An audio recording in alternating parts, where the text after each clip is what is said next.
the more I go inwards and figure out the silly little things that I like the really stupid stuff, I really try to hone in on that and expose it and just like fully expose it because it adds to this thing that I'm doing. I realize that like the more I learn about myself, the more I can put myself into my art.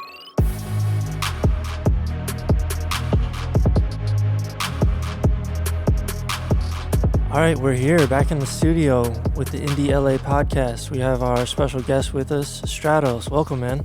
Thank you. Good to have you here.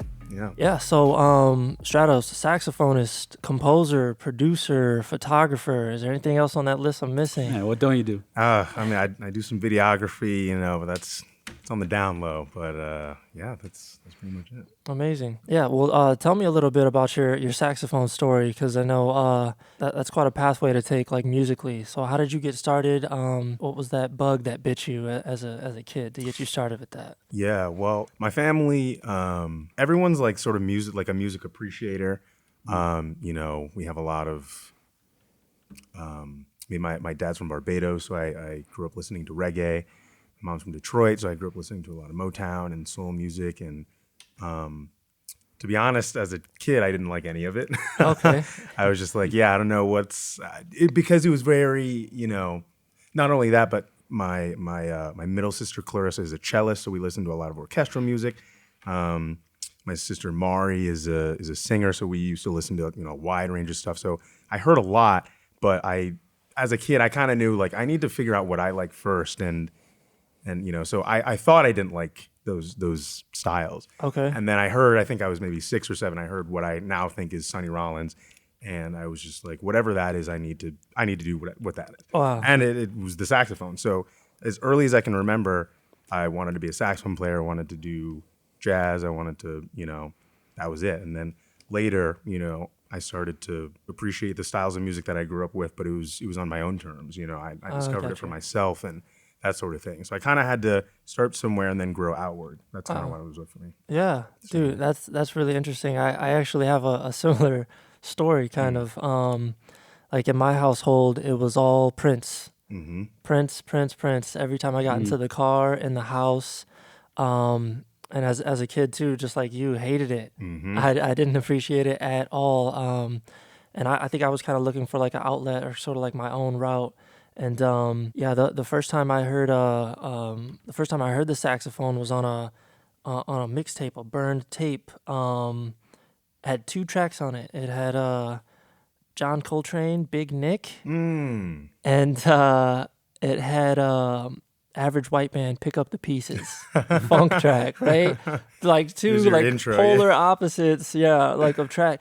But I noticed the saxophone in both of them, and how versatile it was, and I was like, this is what I want to do. Like, this is a cool sound. Like, I can't believe how different this instrument can be. So. Yeah, and I think a lot of times too, like, at least for me, like the saxophone, maybe it wasn't as out of nowhere. Maybe it was a little more obvious because, like I said, my dad listened to a lot of reggae. He's from Barbados, and a lot of that music has, saxophones, trumpets, trombones.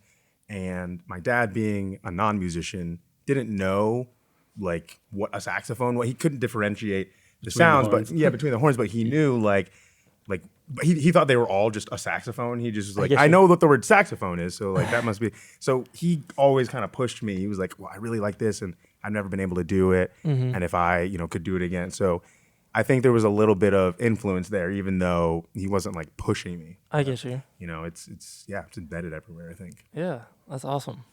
How old were you when you actually picked it up?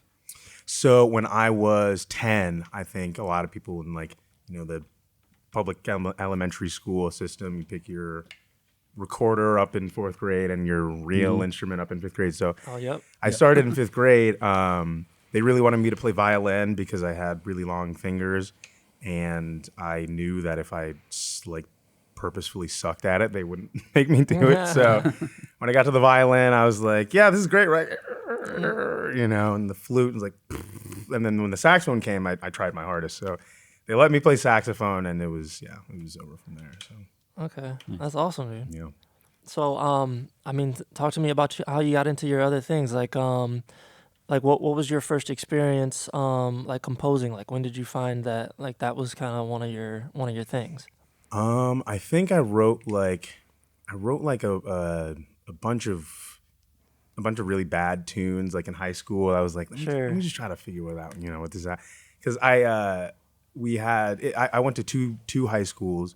One of them was like my main high school where I graduated from, and then Okay. the other school I would go just because they had this special jazz program, and I'd go there like once, like an hour or two for the day. And one of the students there was great player, but also a great composer. And so, I mean, I'm a little competitive, and I was like, I want whatever that is. Like, I want to do that. So Okay. that's when I started, trying to write some stuff, and I was writing it out on paper. I didn't know what transposition was. I didn't know anything. And we all played it, and then they indulged me, and we played. I think it was like an arrangement of like Lady Bird or something, and I was like really intoxicated by the power of like, oh, I wrote that and you played it. Yeah. Like that Yeah. was like really, So from there, I tried to learn as much as I could from, composition. I mean, that at Western there's a big, a lot of opportunities to write as much as you want, and so yeah, I think that's how it started for me. Yeah. And there's something special about creating something of your own, and like you said, having other people like share that experience, like oh, you just played that line that I wrote down, like And even that if came it's bad, from me. yeah, exactly. Then Even I'm if like, it's terrible. I know how to, yeah, now I can Seeing fix your it. creation come to life. Yeah. Mm-hmm. So.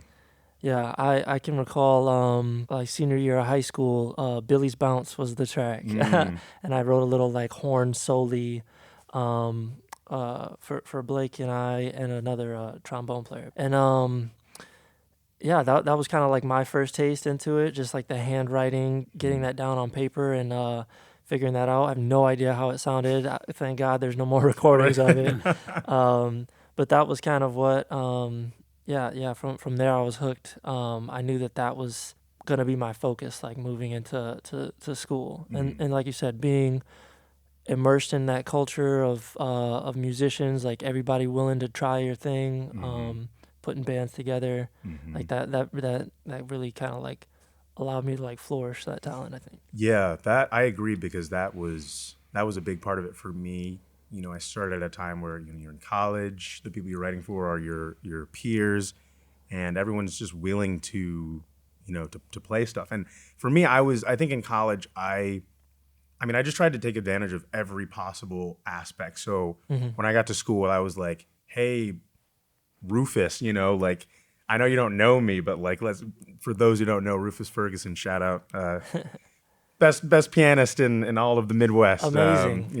But anyway, I would grab Rufus and I'd be like, hey, like, can you do this for me? Can you blah, blah, blah? And he would indulge me. He'd be like, yeah, like, who's this kid who's like super annoying. But, a lot of the older people at school would help you out. And I really tried to use that to just, learn like everything, like how to make my charts look so readable that you can't say anything other than like, yeah, I just need to shed this, stuff like that. Just like learning what people know, like learning all that hands-on experience. I feel like at Western was just, it was just available. So Yeah, it was a lot of fun. that's amazing. Yeah, side note, Rufus Ferguson, who he actually played at my sister's wedding. Wow. Yeah. I reached out to a bunch of people because I was already living out here. She asked me to play horn, and reached out to some piano players. He's the only one who got back to me, dude. And I Dude, wrote, that's Rufus. yeah, dude, he's the guy. Love him. I wrote an arrangement of like a Prince track to like play down the aisle for her. So like, yeah, it was really special. Love that. Talk to me about your other avenues, because like being a producer is a little different than being a composer. So like, how did you get that into your world, and like how are you applying that to your everyday like lifestyle now? Yeah, I mean, I think my journey just with everything has just been, kind of discovering like what the final, version is, which like, we're all doing in different ways. But for me, like when I started writing, I had all these ideas like, okay, yeah, super into these. I'm super into Maria Schneider. I'm super into Frank Carlberg. I'm super into, like just the heavyweights of composition. And I think it's good to get into that for a bit. But I noticed there were some differences, with me. Like I like to do things a little bit differently. I like to, so like for example, I noticed that my compositions, I was, so I mean, for musicians out there, you all know we're using some sort of like notation software, using Sibelius or Finale or whatever. And I noticed that the tunes that I would write them so that like they were bearable to listen to in Sibelius. Yeah. Which means like repetition, like something happening at some time. Like I couldn't stand just like so that's why my tunes I think developed to be like really specific, really composed, that sort of thing. And then I realized I was like, oh, I'm just making beats in Sibelius. And then I was like, maybe I should try to just make beats or something. Maybe I should try to produce. And so from there, I think I tried to get Logic, whatever the ones. The first couple of months is everything is bad. Where it's just everything is bad. Yeah. Because you're trying to teach yourself both like, songwriting and production. I think that was one of the things that was hard because when you're trying to learn production by yourself, you might be going on YouTube, stuff like that. And a lot of the tutorials are people teaching you, people teaching people like, this is how you start a beat to someone who maybe doesn't compose or doesn't, so it's hand in hand. So I had to like figure out how to separate what I need and what I don't need. What I needed was like, okay, this is how you like make a return track. But I don't need like, this is how you go to the B section of a tune. I was like, so that, kind of like creating your own curriculum was like a really tough thing at the very beginning. Just like learning what I don't know, trying to identify my weaknesses. And like, the more you do, like the easier it gets to teach yourself. So yeah, I just started and I made, I had my, making bad beats. I'm trying to do whatever. I'm like, at first, I'm like making beats and I'm not even really like a beat maker. I'm just like, that's all I can do. That's like a part of the language. So slowly things started to transition where I'm like, okay, I can incorporate like my actual style of music because I'm figuring out how to like record live instruments and, use different kind of gear and like try to capture things myself and moving away from that and using it as an actual tool. So Yeah. I think that's probably the whole approach I've taken to my production. And it's all, I mean, as most people are, it's all self-taught. It's all just, whatever I think sounds good and can try, so. Cool. I know you graduated from Western 2020 with your master's, if I'm not mistaken. Yep. Yeah. Making that transition where you're surrounded by musicians and artists that are kind of all collaborating and helping each other into this space where you're, like you said, teaching yourself and doing different things. Has that been a drastic change for you? Yeah. I think the most drastic is like figuring out like what works for me. Like in terms of like collaborating and like what I want to do. And yeah, I mean out here it's just amazing because just everything is out here and everyone is out here and there's so many flavors to to choose from. I think one of my friends and mentors, bass player John A. Bear, was telling me like he was just talking to me and he was like, the way he speaks is he's not like, oh, this person's good, oh, this person's bad. It's more of just like, that's the flavor that I want. That's the flavor that I want. And in Michigan, it was really nice to have like flavors that I really were familiar with and everything, and Kind of in your bubble. exactly, that I know the limits, I know the strengths, and I can really do that. But you have a limited palette.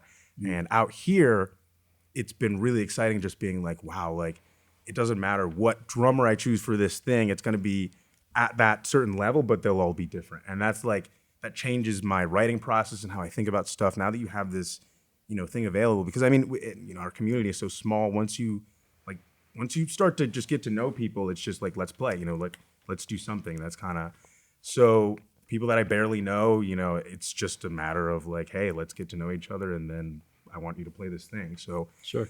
that's been like a really like kid in a candy store kind of thing for me, being here. That's awesome. Yeah. Well, on that note, you mentioned being here. You came out obviously from Michigan. You're in LA now. What's that been like for you? How do you enjoy being in LA? It's kind of like you said, you have you're collaborating with new people. you're kind of moving outside your bubble, learning different sounds, different flavors.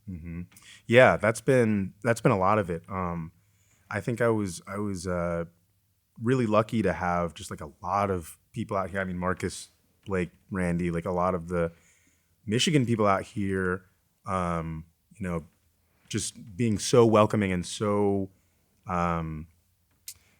so encouraging of everything I'm doing, you know, and like everything everyone is doing, and you know, there's no vibes or judgment. So that's been a really good thing. Not saying that like it's like that in Michigan, but moving to a big city, I'm I've only ever lived in Michigan, so a little worried, like, man, what's it gonna be like? It's big city, but luckily everything's been super, super comforting, and I mean everyone's just, it's inspiring because everyone is just like killing all the time. So that's a huge part of it too. From what I can tell, I mean, the other night we were at the Monday anniversary series. Musicians all kind of coming together and supporting each other. It seems like the music environment here is very welcoming and supportive, even though it is so competitive. Yeah, that's huge, because that's an aspect where I'm like, man, like I've never been in a position where there's like hundreds and hundreds of like saxophone players where it's just that vibe, and it's not, it hasn't felt daunting because, like, I don't know. I mean, first off, like everyone, like everyone I've met and have come in contact with so far has been like super nice, and like we're all just like, yeah, we're just passing it around. Like that's the vibe, and starting to get used to that, that mentality. I mean, it helps us all, like if the more of us that think of it like that. But that was definitely daunting, because especially, at Western, where there's, a couple saxophone players, a couple people you really can, maybe get lost in your own thing if you aren't aware of like what it's really going on. And I mean, for me, I think going to school with like, social media age, blah, blah, blah, like I was kind of going to school with everyone in my generation. So, I'm here at Western, but like, there's that guy over there, that person over there. The world's kind of got a little bit smaller with everything online now. So it didn't feel too jarring when, because we all just kind of know. And also too, like, I think our school was really good at, exposing us to like real people who are on the scene and what it's really like, and, like cats, not just like celebrities or whatever I think that was really important, just to see like, what is it really like in a big city, and hearing different people's takes. Like sometimes it is as crazy as you think it is, but it doesn't have to be, I don't think, but yeah. Yeah, so your experience is more like this is a collective, like everybody's kind of like working to help each other. It's not as competitive as, like some things in school might be. Right, and at least that's how I feel, and that could be like, privilege. I was very lucky to come here and to just like have a big network already. If I would come and not known as many people, it would have been a lot harder, I think, to sort of like build that, because on the other hand, it is true. Like cats want to hire their homies, and cats want to, do that sort of thing. And then if you're not a homie, then it's a little tougher, I think. And, with music, like luckily, and the reason why because I'm thinking about like the photography world now versus the music world. With music, like it's, we can get together and be like, hey, let's play, but like if you want to connect with photographers, it's like, hey, let's, go be alone for several hours, or, so it's, if you want to connect with someone in that way, you just have to like be their friend already, which, right. Okay.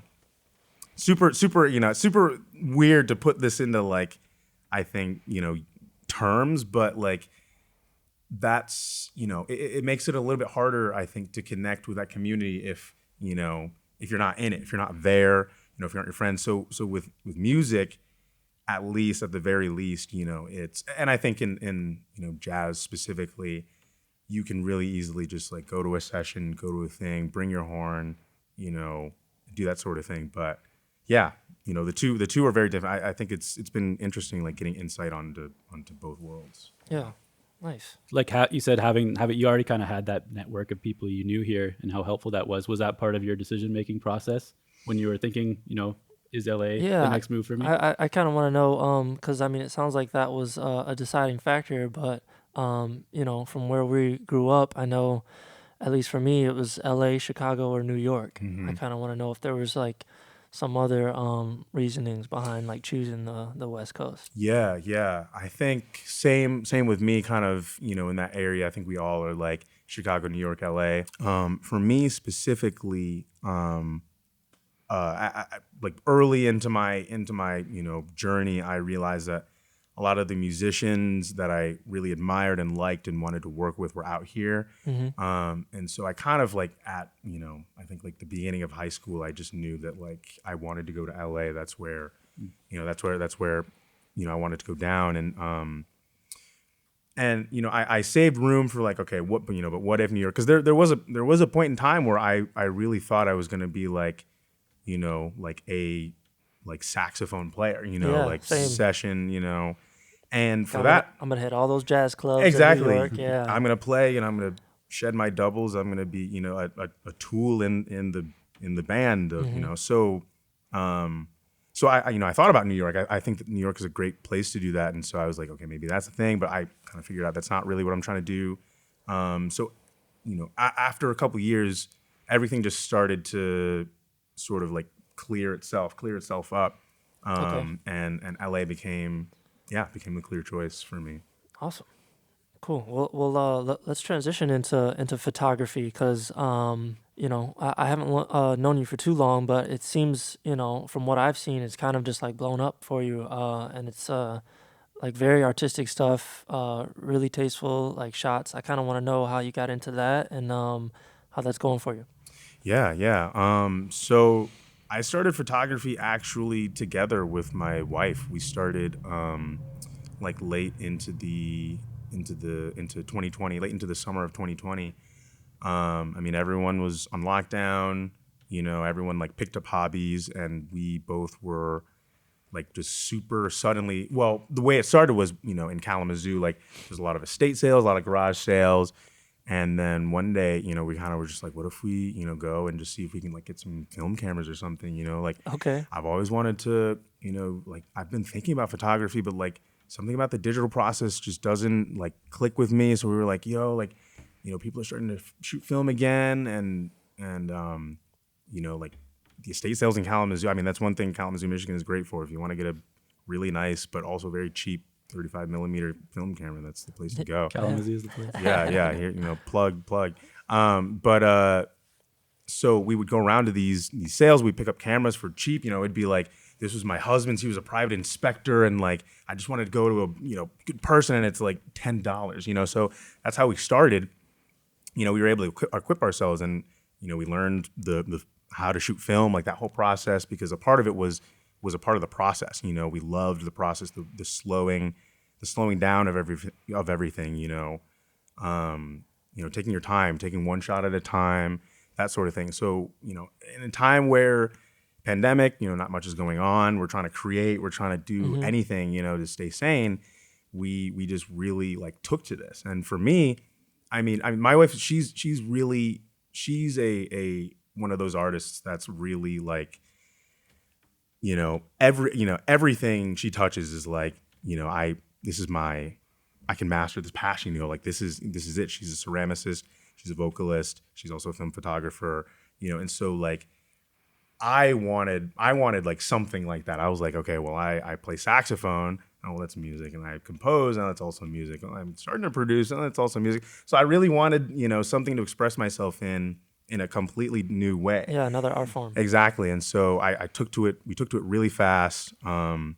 We were taking photos all the time. We started buying bigger, more expensive cameras. We started experimenting with stuff. From the beginning, we've always developed our own film and scanned our own film. So the whole process has been, totally 100% in our hands. And that's how we wanted it. We wanted to be able to, I mean, that's also why I think we progressed so fast, because we were able to take a photo, develop it, and see the results of that day, and then be like, okay, I'll do this differently the next day. We just had ample time to do that. So that's another thing I think, that I have to, be honest about, is that, having that time and those resources enabled me to progress really quickly. And another thing about it is that like, this was my second art form, and my first art form was learning jazz music. And so, as we're very used to like extremely militant practice. That's the norm. And so when I would go out and shoot photos, like it would be for hours and hours and hours. And, just like, so a lot of people are like, how did you get, blah, blah, blah. And it's like, dude, like we've learned like the hardest American art form like of all time, like, and still trying to learn, you're still trying to figure out. So that intensity that, that we're ingrained with, I took that to photography and, obsessively, like, trying to just like figure it out until you get enough technique to just do it on your own. And like, there's a lot of stuff I don't know. And like a lot of people think I'm, like, oh, are you, like you got this new gear, you're doing that. Like I like to, get the stuff that can help me do what I'm thinking of. And then I kind of stop. And like, that's like, now I'm here, I have the tools I need. And now, I can create. So, happened really quickly, but we both really took to it. Yeah, that's awesome. And one of our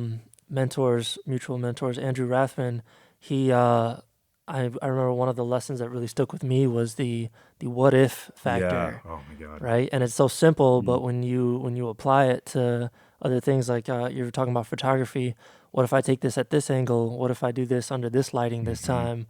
Exhausting, yeah. Those and on the way here, I was actually just thinking about him because I was really grateful because, he's a very self-critical person. He's very hard on himself, but he finds a way to not put that on his students.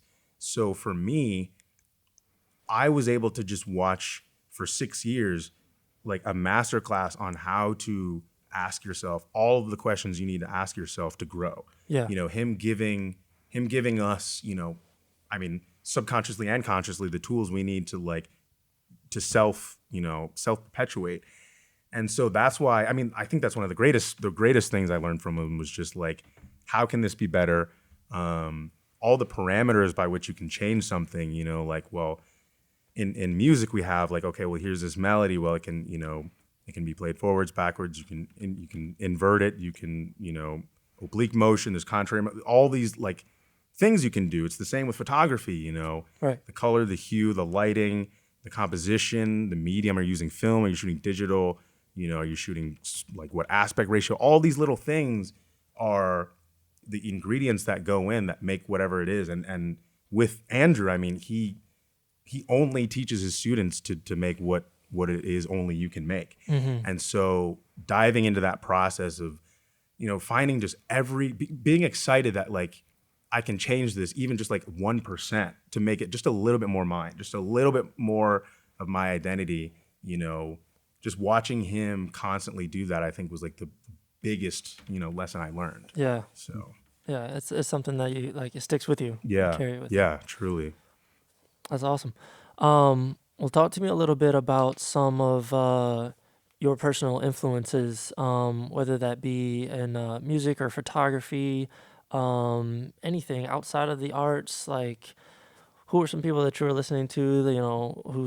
Whose brains would you pick? If you could. Yeah, honestly, a lot of the brains I would want to pick are Japanese manga artists. So I'm Okay. super into manga and anime ever since I was. So my I have 3 sisters. My oldest sister, Charmaine, who is 46. My middle sister, Clarissa, who's gonna be 40 this year, I think, and then my youngest sister, who's 36. And my middle sister, she was watching anime in the late 80s and the 90s, and so she's watching Sailor Moon, she's watching like Super Gals, and like I'm getting exposed to this as a very young kid, and so anime and manga has been a part of my life, like before music. So getting into that sort of thing. The second album I released was entirely based on Full Metal Alchemist, the manga series by Hiromu Arakawa.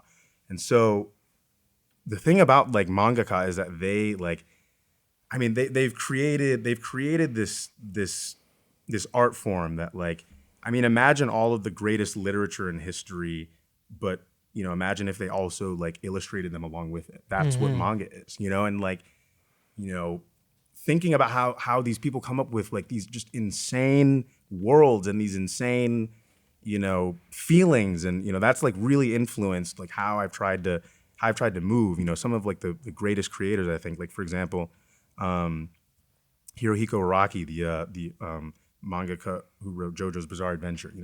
Some of you guys know, yeah. So JoJo's like has a reputation because like pretty much every generation thinks of it as something different, because JoJo's Bizarre Adventure has been in publication since like the 80s. It was in the Fist of the North Star era, and there's still new JoJo's coming out today. And it is unprecedented for a manga artist to continually reinvent himself, because the way JoJo's works is that each season is an entirely new protagonist. Which, if you're someone who's writing for Shonen Jump, a publication where it's like you need your readers, you need your thing, like especially in the 80s, like having a main character like that was how you got that's how you keep your fan base, because like I'm gonna buy the plushy toy of this dude and the thing of that dude, like that's how you do it. And he was just like, well, this character is done, so I'm gonna do another one. And like that courage of just like, I take so much inspiration of just all the wacky decisions and choices, and it teaches me like The creation. Yeah, the creation, because we know that all artistic masters, there's all a common thing. Araki doesn't think of it as drawing manga. This is just like, he wrote a book on like how to be creative, and it's nothing about manga, and it's so that like, that's a huge part of my writing process and my, just thinking process of like, I'm not just creating an album, I'm not just creating a, whatever. I'm trying to create like, this world, this universe that I've, had the pleasure of experiencing like so many, since childhood. So I think that's a huge part of it for me. That's really cool. Yeah. Yeah, wow. Well, yeah, I can remember as a kid, I haven't gotten too into anime, but Dragon Ball was like the first thing that I watched. And Dragon Ball is about as far as I go too. I mean, that's if you're gonna start somewhere, that's a good place. Yeah. I can remember being really little and hating it. I was like, oh, I don't like when they fight. This is too intense. And I don't. One summer, I don't know what happened at school, but I came back and that was just my thing. Yeah. I wanted all the clothes. I wanted the toys. Yep. Like it was. And to this day, the development of their characters, like you think that it can only go so far, but like this guy keeps finding people like and keeps leveling up. Exactly. And I think also too, to what you said, like I think that was a common reaction, I think, to American audiences, because like when anime came, like the rules were different. Like it's like, what, like this isn't, I don't know what was playing in the U.S. at the time, like all the 90s shows, like All That or something, like Sure, it's different, Yeah, it's Ninja just Turtles. Exactly, yeah, like Ninja Turtles, like all great American, X-Men. all really good American, media, but like the rules were so much different. So I feel like a lot of kids were either like scared or like, whoa, like what is this? Put off from it. Exactly, put off, and you said you came back around because like, and I also think like, I mean, with me specifically, obviously, I think about this a lot, but like the correlation of like anime in America and like the Black community, like it's just such a weird, mix where we've just like taken to this thing, because I think a lot of the themes are, relatable to us specifically because it's like, I mean, I just know of like me, and I think I'm like the last. I'm like the youngest you can be, but like me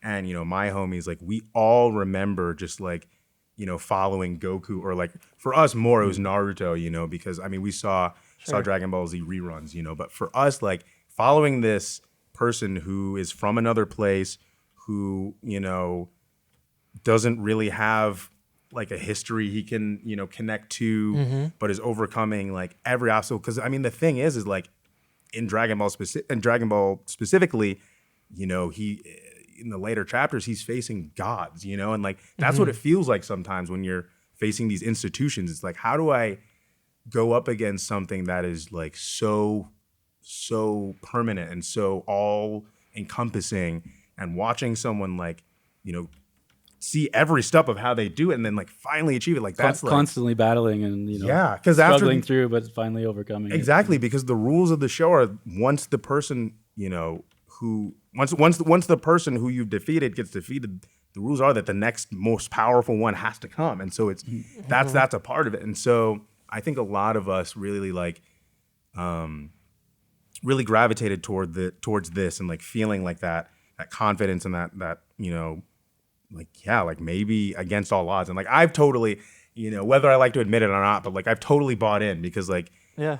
My wife, like, so she's also super into anime. She always is like, oh yeah, like you're such a shonen protagonist. Cause I'm always just like thinking like, yeah, like I can do this. Like there's no way. Like I just have to scheme, I'm just always like in this scheming kind of like always constantly trying to overcome myself. And, and I really think that, a lot of us who were watching anime at that time inherited that spirit. And that's just something super interesting. That we're seeing. So Yeah. I mean, I love that you can take everything that you love, like all of your passions, and like apply it to like the rest of your art form, like your process. In your process. Yeah. that's been something that I've been like really trying to hone in on. Is I just realized at a certain point, I was like, the more I go inwards and figure out, the silly little things that I like this, like the really stupid stuff. And, the stuff that I'm like, no, that's dumb. Or like, I shouldn't, I really try to hone in on that and expose it and just like fully expose it so that, because it adds to, this thing that I'm doing, like all of the stuff that we find are great in art is like, oh, well, that person was the first person to do that, that person most likely was ridiculed for that, or something, that's a common thing. But like, I realized that like, the more I learn about myself, the more I can put myself into my art. And I realized I was like, okay, well, like, I know that anime is and manga is a huge part of my life, but I also know that like, it's being incorporated now in ways that like, like it's mainstream now. And so for me, I knew that like, well, I have to go deeper. I need to like figure out what really is it. So for me, it's not like you can like see anime happening all in my stuff. It's more like the subtle stuff. Like, for example, my record Hohenheim Suites. Like, even a lot of Full Metal Alchemist fans, not on first try will read that and they don't know it's from Full Metal Alchemist because it's in the subtext, and I think that's something that like finding out those little things about yourself and just injecting them and making this world that you're trying to build. It's, seeing someone do it like in manga, like I'm just trying to copy them. I'm just trying to, so. Okay, awesome. And like with your projects, I kind of want to get into like, I mean, we're talking about grabbing influence from everywhere. Tell me a little bit about your writing process, like from start to finish. Like it's different for everybody, but like what's it like for you? So I guess my writing process now is it's different than it's ever have been. In the past, my writing process is usually like a mixture of like, I have a concept, I write some music, like some very dedicated music for it. How I write it depends on what it is. Like, so for my first record, Planets, that was more of like a guerrilla style, like production, writing. Like it was way more about the production than the writing because I just, it was quick and I had to, that sort of thing. So like, my writing process was almost entirely in Ableton and, coming up with demos and like swapping stuff out, that sort of thing. With Hohenheim Suites, that was a little bit more traditional in that I sat down and wrote, the scores and like the official, like you can buy like the official Hohenheim Suites score, that sort of thing, which, vary in that world. So, but now my writing process, this isn't like announced or anything, but I'm working on my third record. Oh, nice. And my writing process is I mean, a little bit of setup. The third record, I mean, it sounds weird, but I'm trying to make it like the one. I'm trying to make it like, Okay. All right, industry, I'm tired of you not hearing me. This is it. This is it. Bam, this is my record. Come on. So I'm trying to, I'm putting a lot into it. Mm-hmm. So my writing process I wanted to do something totally different. So I realized that, I really like writing, the really composed, sophisticated, whatever you want to call it, like really intentional stuff. I like making stuff that, that's really beat oriented.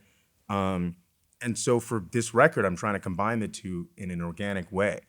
Okay. And so for me, like, all of the things that I like, counterpoint, anime, that producer, that composer, everything is fair game to go into this record. And so my writing process for it has been, basically learning how to compose the way I used to compose in Sibelius in Ableton, so that, I'm not inundated by measure lines and, Right. time signatures. I can just be like, oh, cool, this is how that sounds.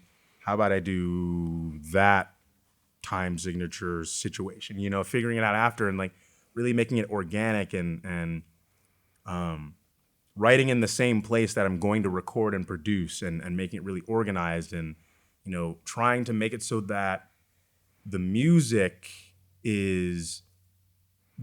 will be able to be, produced in a different way. Like right now I'm writing it in like a basic, like, okay, I know I want like a saxophone type voice, a guitar type voice, and by type voice I mean like this one might handle melody, this one might handle counter melody, this one is harmony, this one, thinking in like these basic groups, so that when it comes time to produce, like record and produce, I don't have to put a saxophone there. I can find some weird instrument, and then now my brain is in production mode where it's like, cool, that melody that I know works, that I've worked out and, done that sort of thing to, it'll work with this really weird synth that I found on Garage, that sort of thing. Like, so making the process just really, really open and flowed, but still having this intense like complexity and foundation that I can, launch off of. So that's been my writing process lately. And I was a little self-conscious about it, because as we know with our mentors and our teachers,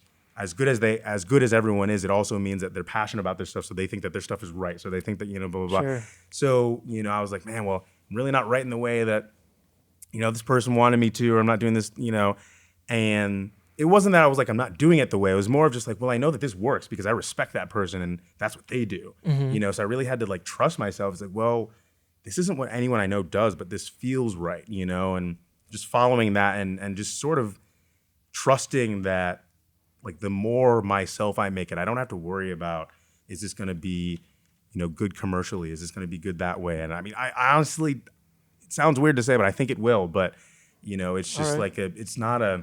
it's just like a get out of your own way, I think, and try to do it, which, like, all of the best people have mastered with. So, we're all trying to get there. That's awesome. So, yeah. When you start your process, your writing, are you seeing individual tracks, or when you start that process, do you already kind of see the album as a whole? Yeah, I really start like concept first. So like, With a theme. yeah, with like a theme of some sort of like template that I like to work on. Like for me, for example, like I come up with tune names first. Like that's like the first thing I do. Tune names, or like the album name first. That's important. Yeah, it's like super important for me. It helps, it helps guide me. And like, I used to be really rigid about it because I'm, still learning about my process. I needed some rigidity. Like, okay, that's a decision, you need to make it. But now it's more of like, I can swap things around, but I still like to have that, rigidity. But, so I start with like the album name, or I start with the tune name, because I feel like for me, envisioning it's it in the physical space helps me to walk up that large mountain of decision making, because that's all it is like, today when I'm writing a song, all it is just, if you zoom in, just like, okay, that melody sucks. Okay, no, that rhythm sucks. Okay, no, that harmony sucks. And then you have a tune, and then you do that 10 times, you have 10 tunes. And then it's like, okay, well, that, concept doesn't, that name isn't, that mix, so it's just like tons of decisions that you're making. And for me, it's just been, it's been, like I was saying, like a exercise in self-discovery, and trying to come up with that. But yeah, it's been interesting. That's really cool. Yeah. So you've got the new album that you're working on. Steadily working in photography. Is there anything else that you're working on that you're excited about the next few months? Yeah. So I haven't like announced anything yet, but this will be a little soft launch, because you can come through. You heard it here first, people. This is a little soft. truly did. Yeah, exclusive. But I have a studio over in Boyle Heights, and I think it's a really good space. I wanted to make a place that was, I didn't want to like I didn't want to do anything that, you know, I wasn't really qualified to do. So it's not really the place to come to record drums or to record a live band. But like, you know, if you're a horn player, if you're a vocalist, I mean, I have a lot of like nice vintage instruments. I've got some analog gear. You know, it's a really beautiful space as well. Like I really tried to make it a space that's comfortable. And so, yeah, I'd love to have people come and make some art. It's called the Stratosphere. That's Awesome. the studio name. So and it's the Stratosphere Studio at the Stratosphere Studio on Instagram. So that's a little you know, from me to you. Cool, man. Cool. Looking Well, forward to yeah. I mean, that's what we're all about here, is trying to build connections and building a network of artists in like every fashion. So, yeah, that's really amazing. Thank Yeah. you for that. So where can people find your music? How can we find you online? Yeah. Where can we find your stuff? Yeah, so you can find me everywhere at Stratos Tones. I'm on Instagram, I'm on Twitter. My website is stratostones.com. You can find all my music on Spotify and Apple Music and all the stuff. You can also find my music on Bandcamp if you're a real one. You know, you can help me stay here in LA.